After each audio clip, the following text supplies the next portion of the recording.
نوع آدم کی تخلیق سے پہلے اس دنیا میں جنات موجود تھے۔ اللہ تعالیٰ نے حضرت آدم علیہ السلام سے پہلے جنات کو تخلیق کیا تھا، لیکن کیا آپ جانتے ہیں کہ جنات سے پہلے اس دنیا میں کون سی مخلوق تھی اور جنات کی آمد پر جنات نے اس مخلوق کا خاتمہ کس طرح سے کیا؟ دوستو، آج کی اس ویڈیو میں ہم آپ کو اس بارے میں مکمل تفصیلی معلومات فراہم کریں گے۔ ہم آپ کو کچھ اور بھی ایسی مخلوقات کے بارے میں بتائیں گے جو حضرت آدم علیہ السلام اور جنات کی آمد سے پہلے اس زمین پر بستی رہی ہیں۔ اس ویڈیو میں ہم آپ کو یہ معلومات بھی فراہم کریں گے کہ اس دنیا کی ابتدا کیسے ہوئی اور اتنی ساری مخلوقات کو اللہ تعالیٰ نے کس مقصد کے لیے پیدا کیا۔ نماز میں 2 سجدے کیوں کیے جاتے ہیں؟ ان سجدوں کے پیچھے کیا حکمت چھپی ہے؟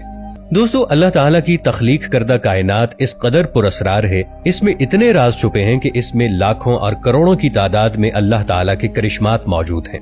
انسانی عقل ان کرشمات کا احاطہ نہیں کر سکتی۔ جنات اور انسانوں کو پیدا کرنے سے پہلے اللہ تعالیٰ نے اس زمین پر اور بھی بہت سی مخلوقات کو پیدا کیا تھا۔ یہ حیرت انگیز بناوٹ اور بڑے بڑے اجسام والی مخلوقات تھیں۔ اپنی شکل و صورت کے لحاظ سے یہ اس قدر خوفناک تھیں کہ کوئی عام انسان ان کو دیکھ نہیں سکتا تھا۔ ان میں سے بعض مخلوقات ایسی تھیں جو کہ پر رکھتی تھیں اور کچھ مخلوقات ایسی تھیں جن کے 2 سر تھے، ایک آگے کی طرف اور ایک پیچھے کی طرف، اور ان کے بہت زیادہ پاؤں تھے۔ اس کے علاوہ اللہ تعالیٰ نے ایک ایسی مخلوق بھی پیدا کی جس کا جسم شیر کی طرح اور منہ کسی پرندے کی طرح تھا۔ یہ مخلوق اپنے لمبے لمبے بالوں کے ساتھ ایک دم بھی رکھتی تھی اور مکھیوں کی طرح بھنبھناتی تھی۔ اللہ تعالیٰ نے جب اس سیارے کو پیدا فرمایا تو یہاں انسانوں اور جنات سے پہلے عجیب الخلقت اور دل دہلا دینے والی مخلوق آباد تھی۔ وقت کے ساتھ ساتھ اور ماحولیاتی تبدیلیوں کے باعث یہ تمام مخلوقات اپنا اپنا وقت گزار کے اس دنیا سے ختم ہوتی گئیں اور ان مخلوقات کی جگہ نئی مخلوقات آباد ہوتی گئیں۔ پھر ایک وقت ایسا آیا کہ اللہ تعالیٰ نے جنات کو تخلیق کیا۔ ابھی جنات کا وجود تھا اور اللہ تعالیٰ نے انسان کو تخلیق کرنے کے بارے میں سوچا۔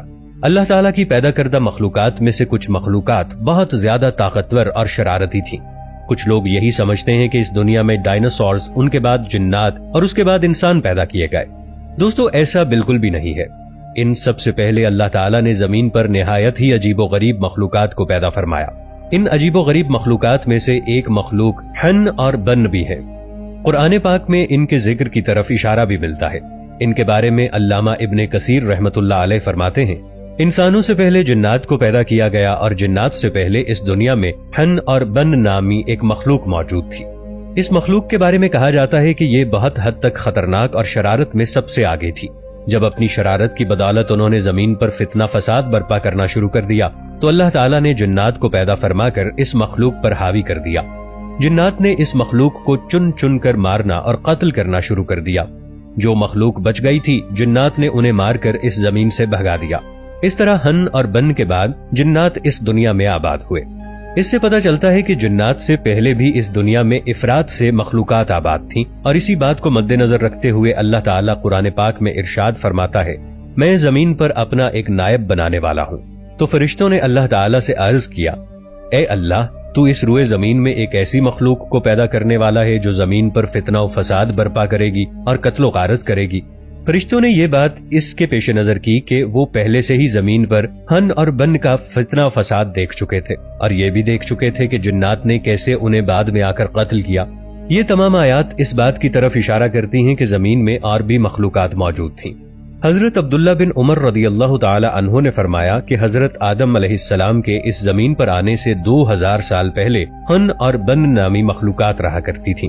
انہوں نے زمین پر فتنہ فساد پھیلا کر ایک دوسرے کو قتل کیا۔ ایک اور روایت میں یہ بات بھی آتی ہے کہ اللہ تعالیٰ نے زمین اور آسمان پیدا کرنے سے پہلے فرشتوں کو تخلیق کیا تھا۔ فرشتوں کے بعد جنات کو آگ کے شعلے سے پیدا فرمایا، اور جنات کے بعد انسانوں کو مٹی سے تخلیق کیا گیا۔ اس روئے زمین پر جس خاکی وجود کو سب سے پہلے تخلیق کیا گیا تھا وہ اللہ تعالیٰ کے نبی حضرت آدم علیہ السلام ہیں۔ آپ بنی نوع انسان کے لیے پہلے پیغمبر تھے جو اللہ تعالیٰ کی شریعت لے کر آئے تھے۔ مفسرین لکھتے ہیں کہ اللہ تعالیٰ نے جنات سے حکومت لے کر ایک دوسری مخلوق کو دینا چاہی